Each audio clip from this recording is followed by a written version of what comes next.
It is quoted by Sir James Jeans in his book, The New Background of Science, 1930-35. In those days, that book was very popular, The New Background of Science. His first book was Mysterious Universe, small book, Sir James Jeans. Second book is this, The New Background of Science, where he says,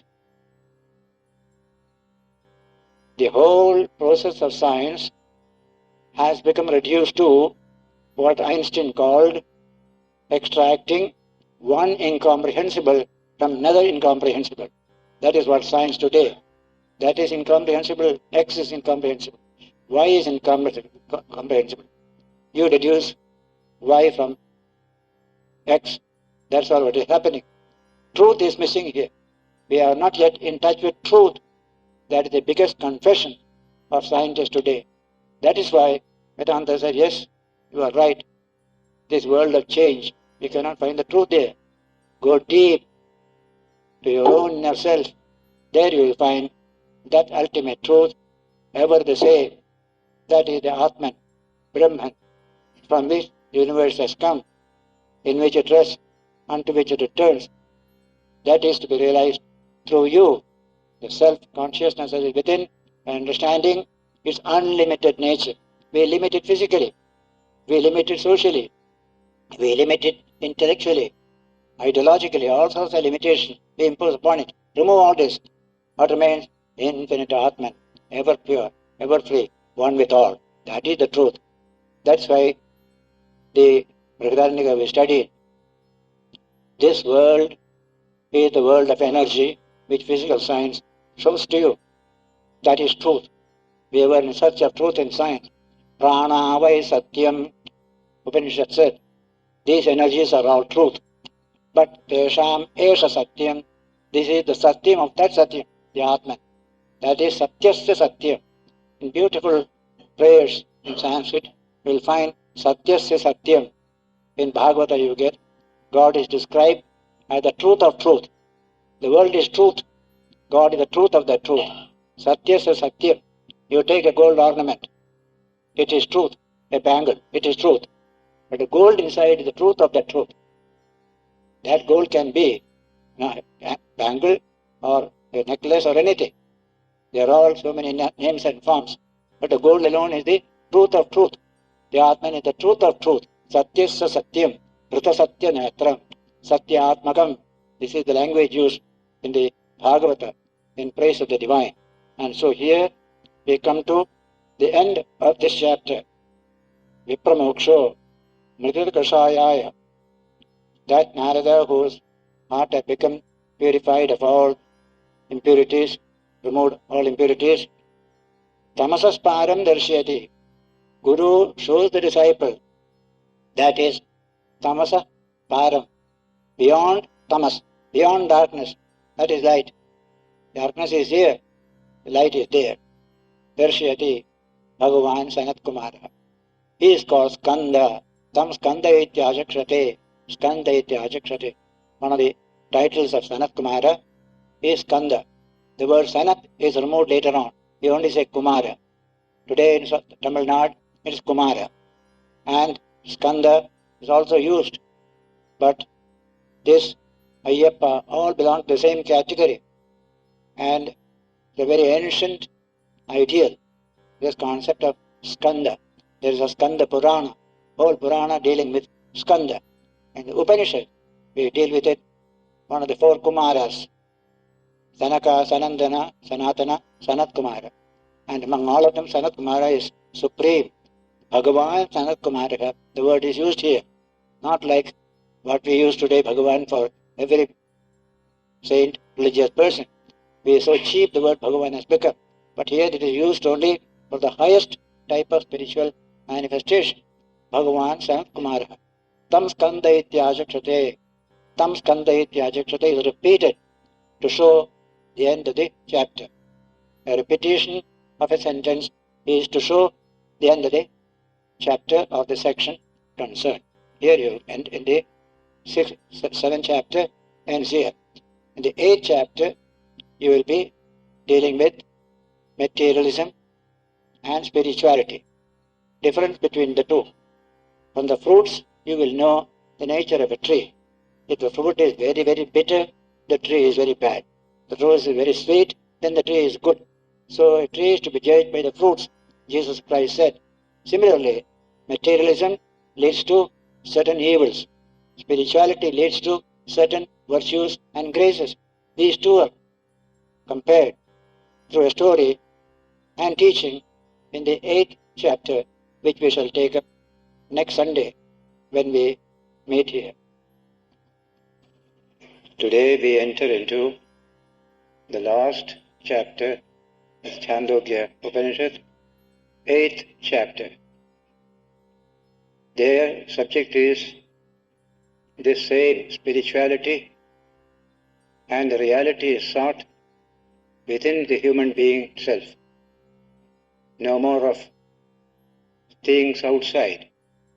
Here, in this very human body, is a tremendous datum which we have neglected, we don't know about it. The Upanishad wants to convey to us that great truth. The value of the human being is that the infinite is hidden within himself or herself, but we don't know it.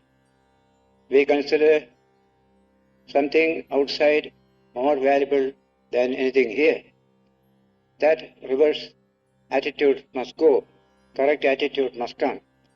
And the chapter expounds this great truth through the story of the discipleship of Indra and Virojana under Prajapati. That will come a little later, after a few verses. Other subjects are dealt with, all centered in the idea of the divine spark in every human being. Chapter 8. It begins, Om Atha Yadidam Asmin Brahmapure Daharam Pundarikam Veshma Daharo Asmin Antarakashaha Tasmin Yadantasat Anveshtavyam Tadhava Vijityastravyam Iti. This is just a sentence which you can write after writing a book on modern science. You have studied the world, studied matter, studied everything. Now start studying this. What is the profound mystery within the human being? So the text says, Hari Om. In this small lotus-like dwelling that is within the city of Brahman. This body is called city of Brahman, Brahmapura. What a beautiful language. The human body is Brahmapura. Every body is Brahmapura. Animal, the insect, all. But in this human body, you can realize this truth, and not in any other bodies. So in this Brahmapura, there is a small space, a little space. That which exists in that space is to be known. That indeed has to be inquired into for realization. The concept of a cave, buddhi, is compared to a cave. A cave, difficult of access, but inside a great precious thing is waiting for you. So the word cave comes again and again. Dahara as well as this cave of the heart, the innermost cavity of the human system. There is a little space. In that space is a reality. You must try to realize it. Now this is language of symbol to deal with something that cannot be expressed through symbols. This has to be understood. Yadidam asmin brahmapure, in this, pointing out a finger to the human body, asmin brahmapure, daharam pundarikam, lotus, veshma, daharo asmin, yada akasha, there's a little space there. Yes. That anveshtavyam, that must be inquired into. What is the nature of that tiny space within the innermost self of this human body?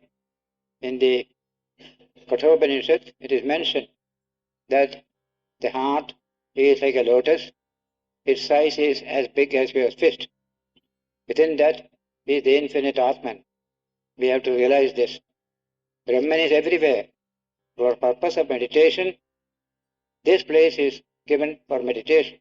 Within yourself, within your innermost self, there Brahman is hidden. We have to realize it. Then, Atha is Asmin Brahmapure, Daharam Pundarikam. Yes, if there is such a thing as that, you have to realize it. Then what should we do? Tam Ched Buddhya. Should I ask him, now that within this city of Brahman, there is a small lotus-like dwelling, and within it is a small space. What is it that exists there which is to be known, and which indeed is to be sought after for realization? If such a question is to be asked, or to be asked by somebody, then he should reply, this space within the heart is as vast as this space outside. Space cannot be made small or big. For purposes of illustration, we give this concept. So that space is as vast as the infinite space that you see around you.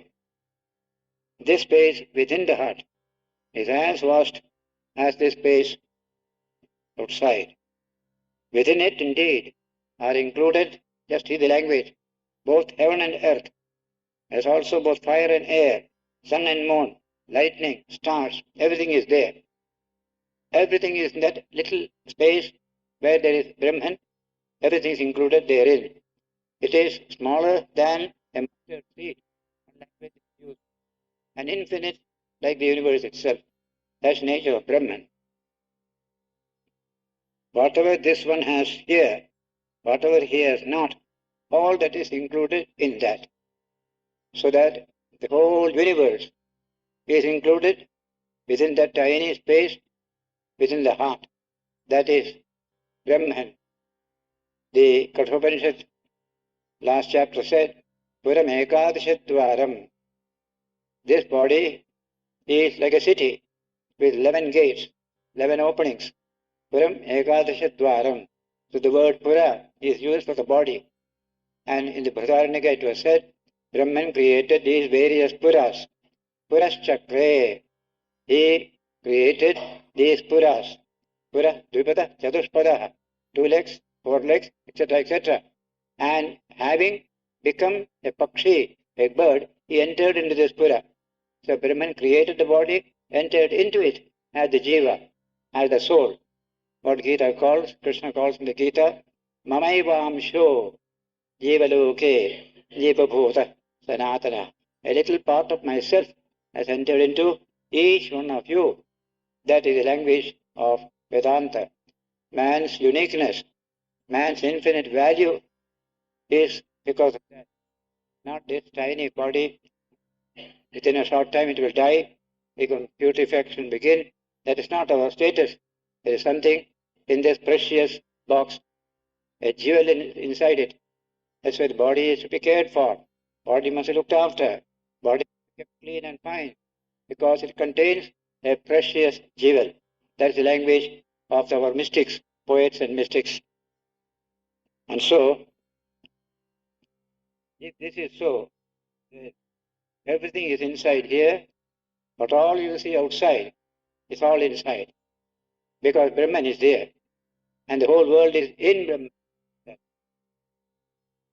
Then, should they say to him, if all this, as also all beings and all desires, is included in the city of Brahman, then when decrepitude takes possession of it, old age and weakness, or when it becomes destroyed, what can survive apart from it? Then what happens? If Brahman is inside the body, body becomes old, body dies, goes away, what happens to Brahman? You can ask that question. Very relevant question. Then answer is given. He should say, Sabhruyat. Yes, this Brahman does not become deformed through the decrepitude of this body. He is not killed on the killing of this body. This is the true city, which is Brahman. Desires are located in it. All desires are located in it. This is the self, which has no sin, no decrepitude, no death, no sorrow, no hunger, no thirst, has unfailing desires. Whatever desires come, will be immediately realized. Unfailing will. In the very same way as here in this world, people follow the command of their own king. Whatever neighborhood, province, or whichever piece of land they are desirous of having, they accept those very ones for their livelihood. So also ignorant people, depending on others, enjoy the fruits of their actions. Everything is in Brahman, and Brahman is inside me. This is the main truth. As the example given of the king is there, and whatever you want, you get their own king, neighborhood province. Yes, this is given to you. The king has the power. He commands everything in that kingdom. So also is the Brahman within the individual concerned. Now, as to that, as in this world, the result acquired through action gets exhausted. Whatever results you have by your action is not infinite, it's not immortal. It gets smaller and smaller and finally gets exhausted. In the very same way, the result acquired through virtue gets exhausted in the other world. Punyam, virtue here means punyam. You do some punyam and you get transported to heaven. It is not permanent. That punyam will get exhausted. You are using it, then you have to return back again. That's a long, particular truth understood in the Upanishads. You don't earn anything in the heavens. You earn here and enjoy it there. And the punyam is exhausted, you come back again. That is why they ask this question, and why did you go there at all? Is there anything profound within me by realizing which I can become fulfilled? Then they discovered the Atman behind this body-mind complex. Then heaven lost all charm. That is the great contribution of the Upanishads, that heaven is here. Now, this kind of truth of the Upanishads, you can see in the teaching of Jesus. But people there did not know all this, so they never gave any value to that teaching. They took other teachings of Jesus, built Christianity on it. But this very one is here. When somebody asked him, when shall the kingdom of heaven come? And Jesus answered, the kingdom of heaven does not come through observation. It's not like, lo here, lo there, because the kingdom of heaven is within you. It's a beautiful passage in the Bible. Exactly what you get in the Upanishad. The kingdom of heaven is within you. So why do you look here and there? That great teaching, hardly a single teacher in Christian history has taught people. They have taught only you are all sinners, simply believe Jesus has died on the cross for you, you will receive given salvation. But some mystics understood this truth. They have realized this truth. That is the beauty of some of the Christian mystics and also Sufi mystics. They understood that within the body is a tremendous jewel. This is like a box in which it is kept, and they realized that truth for themselves.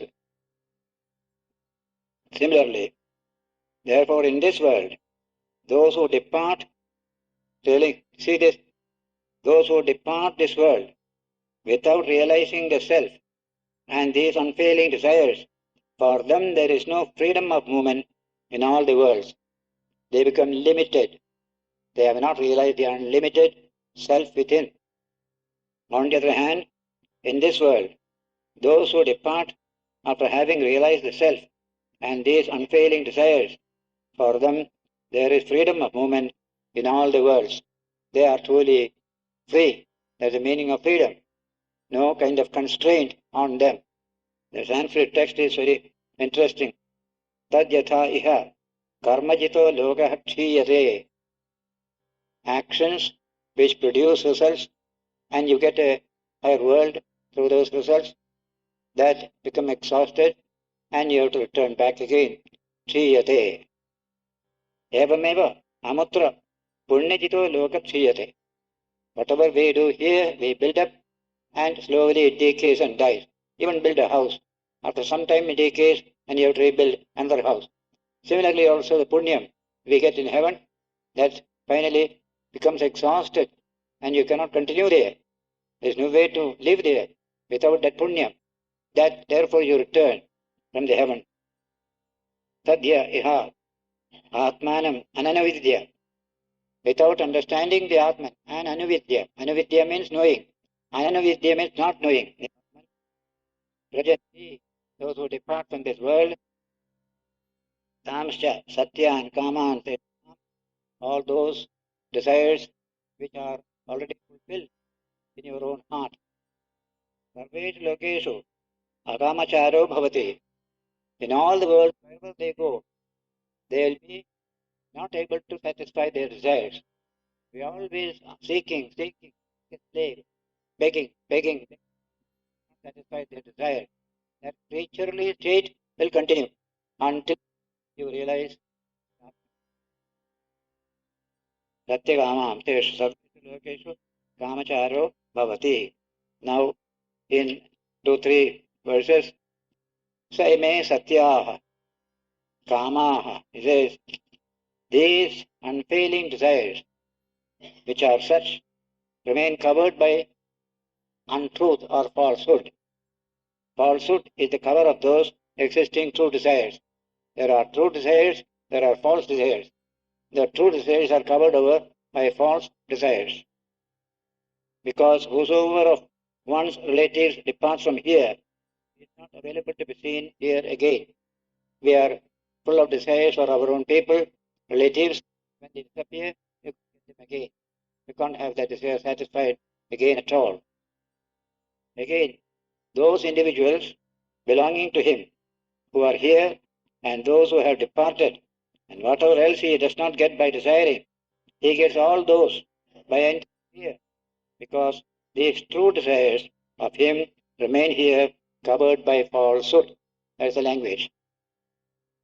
As persons who are ignorant about treasures do not get the treasure of gold, even while watching over it again and again, so also all these creatures do not know Brahman, although they reach daily during sleep this Brahman, which is the goal, because they are deflected by falsehood. Means what is not true. By mere appearance, they are deflected. The language is in Sanskrit is very beautiful. Satya Kama Anata Vitana Yet Tathapi Hiranya Nidhim, golden treasure, Hiranya Nidhi, Nihitam is hidden. The Akshatratna, they do not know it is there. We walk over it. Upari Sancharanto, you walk over it, not knowing that it is lying below. Sna Vindeyu, he cannot enjoy that gold. It is there, he walks over it, he cannot enjoy that gold because he doesn't know it is there. Na Vindeyu. Ivema, similarly, Sarva Praja, all beings, Aharahar Gachanti, Etam Brahmalokam. Every night we reach that Brahmaloka without knowing that we have gone there. That is the language. Day by day we reach this Brahman without knowing that we are reaching Brahman. Brahmalokam Navindanti. Why? Anartenahi Pratyudha. Covered over by falsehood, false desires, etc. They are not able to understand that even in deep sleep they are one with Brahman. That is the language used in the Upanishads, both Brihadaranyaka as well as here. If only we knew that in that state all duality ceases, only one and non-dual. Nothing else is there. The ego is not there. Neither in dream nor in waking can you have that experience. In waking there is an ego. In dream there is another ego. And both disappear, including the whole world, in that deep sleep state. So Shupti, Swapa, Swa-apa, you become yourself. Sam apito bhavati, you enter into truly yourself. And then when you come out, then only you are drawn in the external world, etc. So this is a philosophical study which was undertaken in India in the Upanishads, of which the most important Upanishad is the Chandogya Upanishad, the shortest and the most profound. Only 12 verses are there, Chandogya Upanishad, which has been explained by Gaudapada in his Karikas, 4 chapters of Karika. So that is the study of the 3 states, Avastatraya Prakriya, methodology of the 3 avasthas to realize Brahman. That if you understand the 3 states properly, you will realize this infinite Atman beyond the 3 states. They called it Turiya, the 4th. Actually, it is not the 4th. It is there in the 1st, it is there in the 2nd, it is there in the 3rd. But we don't understand it because there are other factors. Therefore, we don't understand. So, this Atman has to be understood as running through all the 3 states, watching all the states, eternal witness of the 3 states. What a beautiful conception in Shankaracharya's. We have got this description.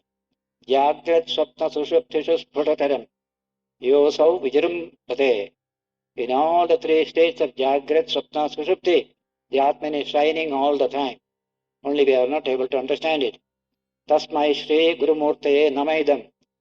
Shri Dakshinamurtaye. Because the Dakshinamurti Stotra of Shankaracharya highly commended, 10 or 12 verses only, that those who realize this truth, or those teachers who help us to realize this truth, we salute them. That is the language in the first end of the verse. So, Ahar Ahar Brahma Gamayati. You take a baby to a temple. Baby is sleeping. And you return the baby back to the house. Baby has gone to the temple, but he has not taken the joy, experienced the joy of going to the temple. We are also like that in the same way. But in this waking state, if we investigate and then try to realize this truth with all the necessary qualification, then we shall be able to see the truth of the statement, that in that state you are one and non-dual. Only pure being is there, nothing else is there. And that itself is called Samprasada, the language used here, Samprasada, perfect peace and tranquility in that state. That is the importance of Sushupti in the philosophical system of India. The study of Sushupti has not been undertaken in the West yet. They have started dream. Freud started dream, mostly as a clinical study. But philosophical study of dream and sleep is yet to begin in the West. And that is where this comes most in the Upanishads, very ancient times. And they are interested in the subject. We discovered what you call the principle of indeterminacy, non-causality through this investigation long ago.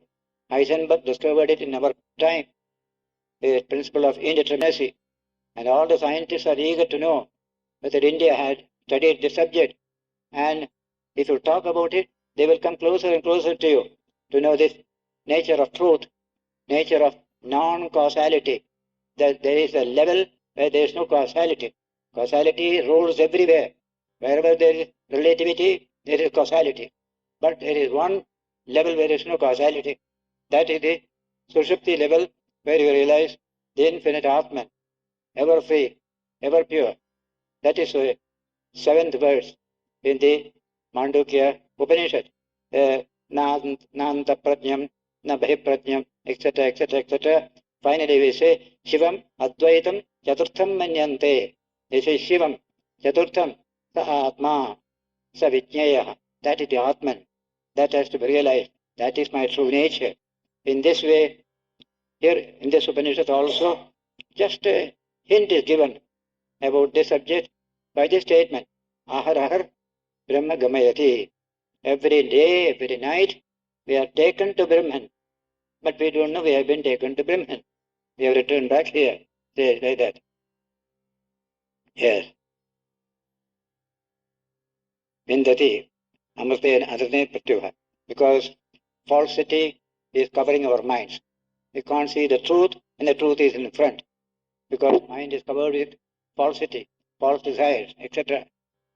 Sava Esha Atma Hriti Tasyera Deva niruktam. This Atman, pointing the finger to everyone, this very Atman present in you and me, this Atman is in the heart. And this word heart, hridaya, is being studied grammatically. The niruktam. Hridi ayam iti. He is there in the earth. Therefore it's called hridi ayam hridayam. They put it like that in the Upanishad. Tasmat hridayam aharaharva evam vid swargam yogameti. It is in the heart. Therefore that is called the heart. Hridi ayam. He is there. The Atman is there. So it's called hridayam. The man of such knowledge daily reaches the heavenly world. There is the statement that with this knowledge, your sleep is not mere sleep, something greater there. Athaya esha, samprasado, that word comes now. Samprasada, perfect tranquility. Prasada is perfect peace and tranquility. Samprasada is still more intense tranquility. Athaya esha samprasado, asman shadirat, samuthaya, param jyoti rupasampadya, svena rupena, abhinishpadyate, esha atmeti, ovacha, etat amritam, abhayam, etat brahmeti, tasya hava etasya brahmano, nama satyamiti. A very beautiful sentence. Then, this one who is fully serene, samprasada, serenity, perfect calmness, rising up from this body, that attachment to the body has gone, rising up from this body and reaching the highest light, the light of pure consciousness, reaching the highest light, remains established in his own true nature. That is the true nature. This is not our true nature. This is a fall from a height, but we are now in ignorance, delusion, running about here and there, searching for something which is 1,000 times more valuable, but is hidden within him. He doesn't know this. So, remains established, reaching the highest light, remains established in his true nature. That light is light, the Atman. This is the self. Etat Atma. This is the self. This is immortal. Here you have real immortality. Body is mortal, but not the self. That is immortal. The Mahabharata quotation I often given here. Amritaschaiva mrityuscha dvayam dehe pratishtitam.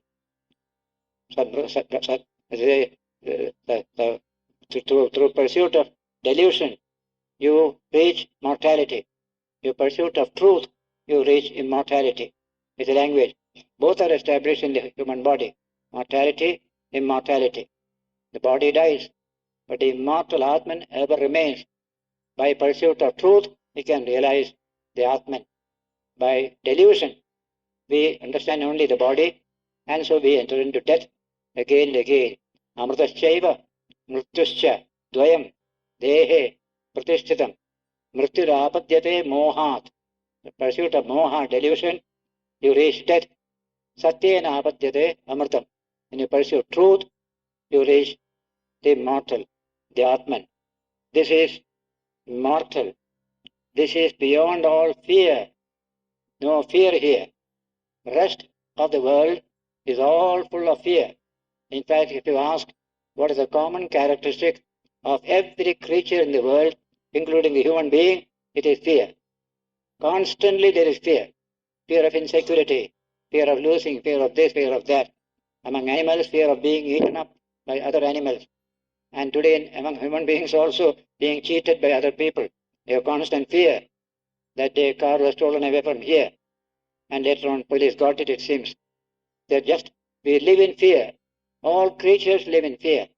You watch birds when they peck grains in the soil.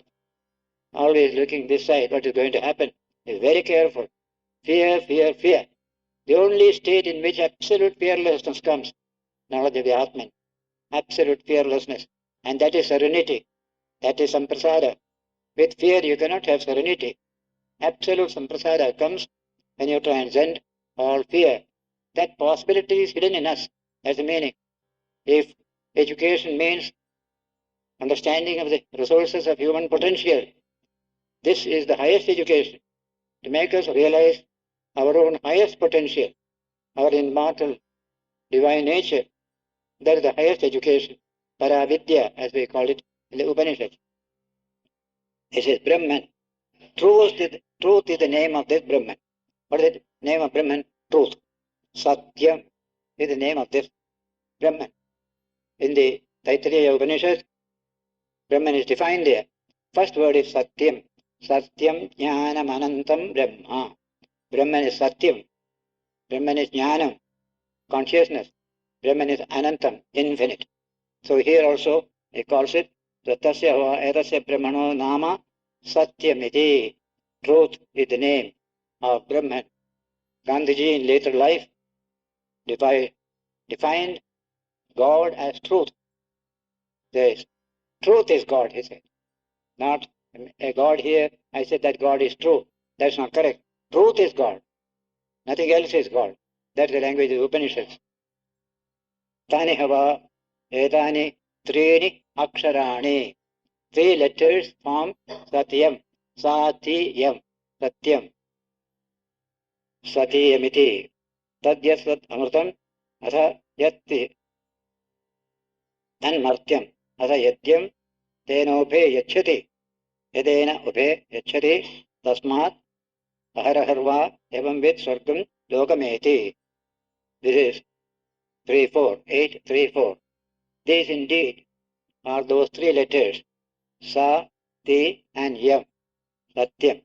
The letter Sa. How much they have taken trouble to study the nature of truth. Even the word being taken, analyzed. The letter Sa that occurs there in the word is immortal. Then that which is it, Ti, Sati, is mortal. Sa is immortal, Ti is mortal. Then that which is Yam, by that both are controlled. Yam controlling Sa and Ti. Since both are controlled by this one, therefore it is called Yam, the controller. Yama, Yam means controller. One who knows thus goes every day to the heavenly world, Brahman in the heart, through the experience of Sushupti. So Satyam, Satyam, Hridayam, Hridayam is how they try to understand these words in the philosophical context. Athaya Atma Sasetuhu Vidharanam Etesham Lokanam Asambhedaya Naitam Setum Ahoratre Tarato Najara Namrtyuhu न शोको न सुकृतं न दुष्कृतं सर्वे पाप्मानो अतो निवर्तन्ते अपहत पाप्मा शेष ब्रह्मलोकः. This Brahmaloka, this world of Brahman, which is ever present within you, has these characteristics. That which is the self is like a dam, like the famous dam we have got there in Krishna river, which is a pure protection for the worlds, for their non-disintegration. Brahman is the protection for the non-integration, disintegration of the world. Day and night do not reach this realm, this dam. Neither do decrepitude or death, nor sorrow, nor virtue, nor vice. All sins turn back from it. Sins can affect the body, the sense organs, and the manas of the mind. Beyond that, sins cannot touch at all. Beyond that is the Atman, ever pure, ever free, every human being. That is a profound teaching of Vedanta. That sin affects only the lower levels of personality. There is one area where no sin can touch. That is the Atman. That is our true nature. We are sinless, children of immortality, not children of sin, Vivekananda said, the Chicago Parliament. All sins turn back from it. Since thus this world that is Brahman is free from sin, all weakness, all sin, all fear, all death, away from this world of Brahman. And we are that. That is constantly emphasized in the 6th chapter. That is our true nature. So Upanishads want to tell people their true nature. Try to understand and live according to that true nature. Then your life will be a true life. Otherwise it will be a false life. That's what Upanishad wants us to realize. And so, tasmadva etam setum tirtva antaha san ananto bhavati viddhas san aviddho bhavati utatapi san anupatapi bhavati tasmadva etam setum tirtva api nattam ahareva avinishpatyate Jagat Vibhato Khevaisha Brahmalokaha. The last portion is often quoted by Vedanta teachers. Jagat Vibhato Keva Esha Brahmalokaha. Therefore, by reaching this dam, this setu, a blind man certainly becomes cured of blindness. Inner light will come. A wounded man becomes cured of his wound. Afflicted person becomes free from affliction. Therefore, having reached this dam, even night surely turns into day language. Why? Because this world, that is Brahman, is surely ever shining, ever lighted. There is no darkness there. Ever lighted is the word. Sagat Vibhato. Always lighted. No darkness, no delusion. That's nature of Brahman because it is of the nature of pure consciousness. Consciousness is a light. The light of all lights, Vedanta will say, Satyasya Satyam. Similarly, the light of all lights, one sloka in the Kathopanishad refers to this, Tasya Bhasa Sarvamidam Vibhati. That is the light by whose light the whole world is lighted.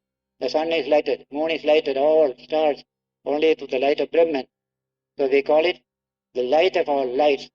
A beautiful sloka in the Kathopanishad.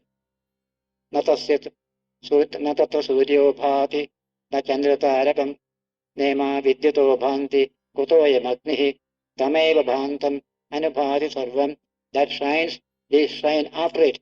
Tasya bhasa sarvamidam nibhati. By his light, the whole universe is lighted. That is the nature of Brahman. This was discussed by Yajnavalkya in the Brihadaranyaka Upanishad. By what light does a man live? We studied it here.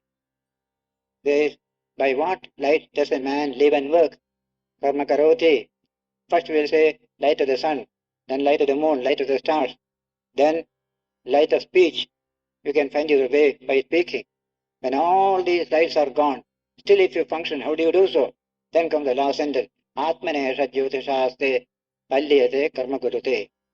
Through the light of the Atman, all this life is lived, work is done in that light. That is the light of all lights. That light. So, then, that which one calls Sutrayana, this Brahmacharya, is surely Brahmacharya. Since it is through Brahmacharya that one gets protection, Trayana, for oneself, with the help of existence, Sat. That which one calls contemplation is surely Brahmacharya, because it is through Brahmacharya, after learning about the self, one contemplates on it. Then what one calls continuance in fasting, is that is also is Brahmacharya, because this self which one attains through Brahmacharya does not get destroyed. Then that which one calls living in the forest is also Brahmacharya. Aranya in the world, Aranya. Aranya means forest. And they separate that word, Ara and Nya. Named Ara and Nya in the world of Brahman, which is heaven. Third counting from here, earth from here. There is a lake full of an exhilarating gruel made from wood. There is a banyan tree called Somasavana. There is a city of Brahman called Aparajita. There is a golden